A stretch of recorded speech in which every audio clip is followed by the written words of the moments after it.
কোরআন। আজকের মামলা কোরআনের কাঠগড়ায় মোল্লারা। এই আদালতে সত্যের বিচার হবে। প্রশ্ন হলো, যে কোরআনে বারবার সুন্নাতুল্লাহ উল্লেখ আছে, সেই কোরআনে একবারও সুন্নাতুন নবী লেখা আছে? যদি না থাকে, তাহলে নবীর নামে আলাদা সুন্নাত আইন বানানোর অধিকার কে দিয়েছে?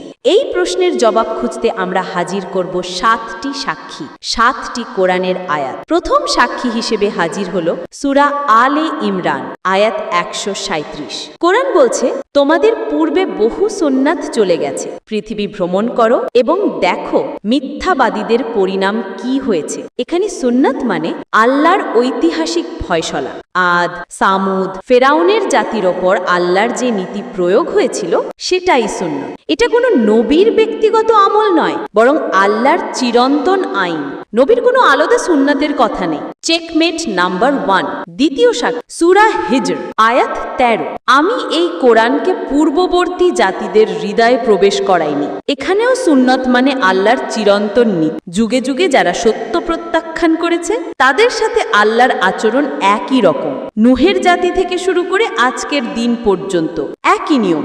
মোল্লাদের বানানো নবীর সুন্নতের কোনো উল্লেখ নেই। এটাই প্রমাণ। তৃতীয় সাক্ষী এলো সূরা আনফাল থেকে, আয়াত 38।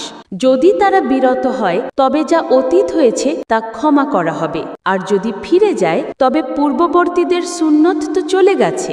আবারও সুন্নত মানে যারা অবাধ্য হয় আল্লাহর ঐতিহাসিক আইন, তাদের পরিণতি সব সময় একই। এটা কোনো নবীর ব্যক্তিগত রীতি নয়, বরং আল্লাহর অটল নিয়ম। নবীর আলাদা সুন্নতের কোনো চিহ্ন নেই, এটা স্পষ্ট প্রমাণ। চতুর্থ সাক্ষী সূরা আহজাব, আয়াত 38। এটাই আল্লাহর সুন্নাত, যা পূর্ব থেকেই চলে আসছে। তুমি আল্লাহর সুন্নতে কোনো পরিবর্তন পাবে না। শুনুন ভালো করে, আল্লাহ বলছেন তার সুন্নত অপরিবর্তনীয়। এই আয়াতে স্পষ্ট করে বলা হয়েছে আল্লাহর সুন্নত, নবীর সুন্নত নয়। আল্লাহ নিজেই ঘোষণা দিচ্ছেন যে এটা তার নিয়ম, যা কখনো বদলায় না। এবার আসলো সবচেয়ে শক্তিশালী সাক্ষী সূরা ইসরা, আয়াত 77। আল্লাহ পাক স্পষ্ট করে বলছেন, এটাই সেই সুন্নত যা তোমার পূর্বে প্রেরিত রসুলদের ক্ষেত্রেও ছিল।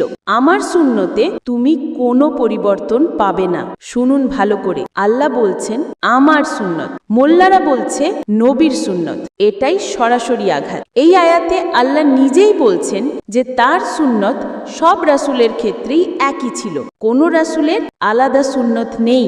ষষ্ঠ সাক্ষী এলো সূরা ফাতির থেকে, আয়াত 43। তুমি আল্লাহর সুন্নতে কোনো পরিবর্তন পাবে না, কোনো রূপান্তরও পাবে